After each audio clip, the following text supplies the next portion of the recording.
weather situations and civil emergencies. Specially equipped receivers are automatically activated to warn of the impending danger. A test of these receivers is conducted every Wednesday between 11 a.m. and noon, weather permitting. In the event of the test being canceled, it will then be rescheduled for the next day between 11 a.m. and noon. This is NOAA weather radio station KIG 79, operating 24 hours a day on the frequency of 162.55 megahertz, with transmitting facilities in Davidson County.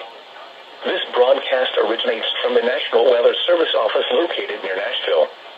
This service is provided in part by the Metropolitan Nashville Office of Emergency Management and the Tennessee Emergency Management Agency.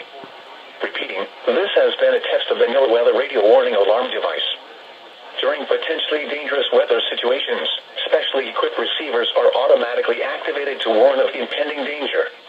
The alarm will be activated for severe weather watches and warnings, or civil emergencies, affecting the Middle Tennessee counties of Cheatham, Davidson, Dixon, Macon, Maury, Montgomery, Robertson, Rutherford, Smith, Sumner, Trousdale, Williamson, and Wilson.